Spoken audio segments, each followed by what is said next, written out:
Si vous êtes ici, c'est parce que vous avez envie d'être plus productif, d'être plus efficace dans votre journée, avoir une meilleure organisation. C'est ce dont on va parler aujourd'hui dans cette vidéo. Je vais vous partager 4 méthodes qui sont indispensables et qui vont vraiment vous aider. C'est parti. La première méthode dont je voulais vous parler, c'est la matrice d'Eisenhower. Cette matrice-là, elle va vous aider en fait les amis à prioriser. On adore. Ça consiste à créer un cadran avec 4 catégories où vous allez placer vos tâches.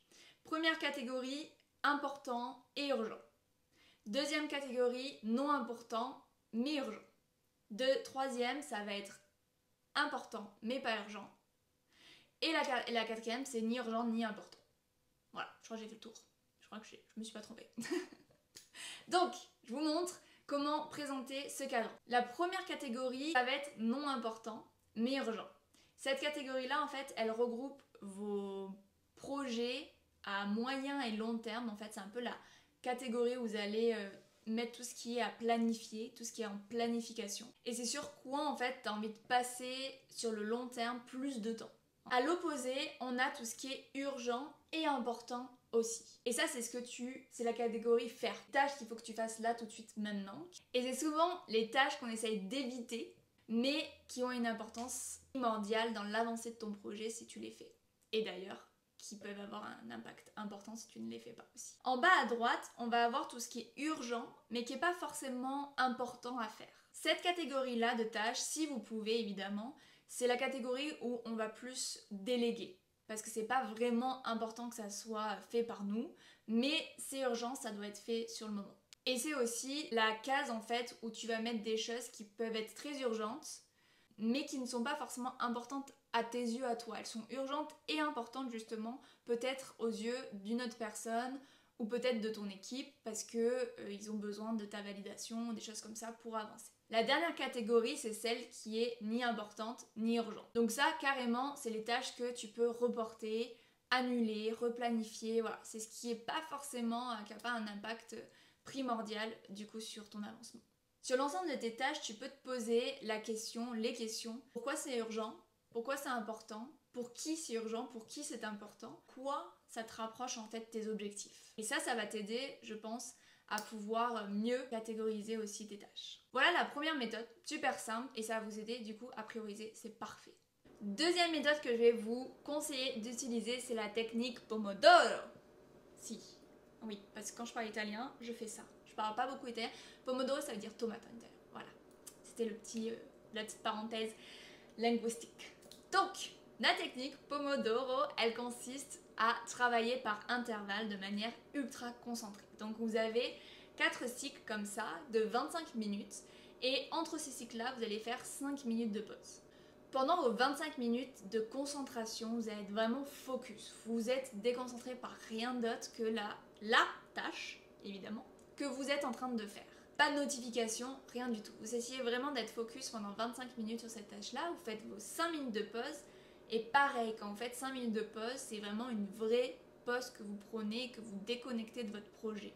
Allez boire un café, allez papoter 5 minutes avec une pote, allez méditer si vous voulez, allez prendre l'air. Voilà, c'est vraiment 5 minutes où vous allez vous aérer l'esprit avant de vous remettre du coup sur votre tâche si vous voulez encore pendant 25 minutes. Et ça vous allez faire du coup 4 cycles de cette manière-là, 25, 25, 25 et 25. À la fin de ce cycle-là, vous allez prendre 15 à 30 minutes de pause et avant de vous remettre si vous le souhaitez sur un nouveau cycle de 4 cycle de 25 minutes. Ensuite, la méthode que je voulais vous parler, je l'adore et je la pratique au quotidien du coup dans mon emploi du temps, c'est le time blocking. Ça consiste à bloquer des plages horaires dans votre agenda pour des tâches en particulier ou des catégories de tâches en particulier. Ça évite en fait tout simplement de 1 à faire trop de choses en même temps différentes et en plus de ça, moi je sais que quand c'est calé dans mon agenda de telle heure à telle heure, je sais que j'ai ça à faire. Pour mes vidéos YouTube, je sais que le mieux c'est de passer 2 heures le vendredi à tourner mes vidéos entre 3h30 et 5h30 parce que c'est là où je suis la plus créative on va dire. D'ailleurs, si vous ne connaissez pas encore votre rythme, vous avez la vidéo sur les chronotypes que je vous mets juste en l'écran quelque part qui va s'afficher. parce que j'ai appris à faire ça. Et aussi dans la description en bas. Fermez la parenthèse, du coup j'ai vraiment cette plage horaire qui est réservée à mon tournage de vidéos. Et en fait j'ai appris avec le temps à savoir combien de temps ça allait me prendre déjà pour faire un script, une vidéo, le montage, une couverture. Et en fait j'ai mis un petit peu du coup ces plages horaires sur mon emploi du temps pour pouvoir être organisée et savoir que ça fonctionne tout seul et que je ne prends pas de retard. Cette méthode-là, le seul risque, c'est de mettre trop de choses timées, on va dire, dans votre journée. Et il faut aussi apprendre à laisser place à l'inconnu ou en tout cas à ce qui peut arriver que vous n'avez pas prévu que ça arrive. Disons que c'est des créneaux à 30 minutes près. Laissez un peu d'espace entre vos tâches pour être sûr que vous n'êtes pas non plus frustré parce que vous ne suivez pas à la lettre votre time blocking. L'outil que j'utilise justement pour mes time blocking, c'est Google Agenda parce que je suis vraiment connectée entre mon téléphone et mon ordinateur. C'est connecté, donc dès que je bouge quelque chose, ça synchronise, donc c'est super bien. En plus, il y a un code couleur et le time blocking, encore une fois, ça vous aide à faire plus de choses dans un temps défini. Évitez en fait, surtout quand vous avez des deadlines peut-être un peu courts, de procrastiner et d'être dans le rush. Une autre méthode que j'affectionne particulièrement, bon je les aime toutes, mais celle-ci je la mets de plus en plus en pratique et j'avais vraiment envie de vous en parler, c'est la technique du batching. En fait elle consiste à regrouper en même temps des tâches similaires. Elle va vous aider vraiment à maximiser votre temps et aussi votre efficacité. Notamment pour la création de contenu, elle est géniale, mais vous pouvez également l'utiliser dans d'autres domaines de vie, carrément. Je vais vous donner 3 steps justement pour être plus efficace dans votre batching, dans cette méthode-là.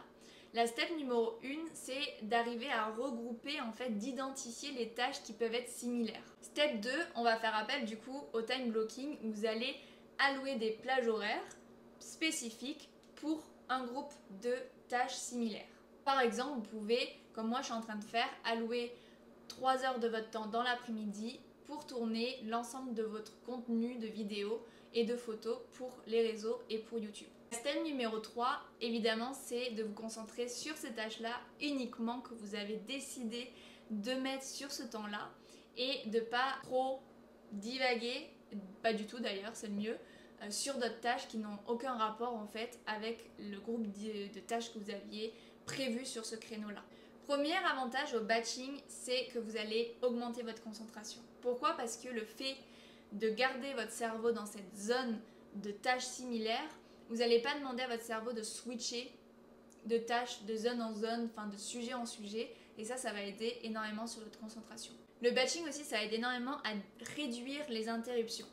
Vous allez vraiment éviter à votre cerveau d'être stoppé à chaque fois dans une tâche. On connaît tous, par exemple, on est à fond dans un projet où on est en train d'écrire par exemple, et puis quelqu'un arrive pour nous poser une question, on lui répond, on parle un petit peu, et après il nous faut peut-être 10 bonnes minutes, voire plus, pour nous remettre dans notre projet, alors qu'en réalité on était déjà lancé dedans. J'espère en tout cas que ces méthodes vont vous aider à être plus efficaces. N'hésitez pas d'ailleurs à mettre en commentaire, j'aime toujours vous connaître un peu plus davantage et ça m'intéresse, quelle méthode justement vous préférez, vous allez mettre en place peut-être sur les prochains jours à venir. Je vous retrouve mercredi prochain, en attendant je vous fais des bisous. N'hésitez pas à vous abonner pour voir les autres vidéos, pas louper les autres vidéos qui viendront. Et je vous dis à très vite. I was there when needed someone who wasn't getting over you. When I moved to the side, when I moved, crying.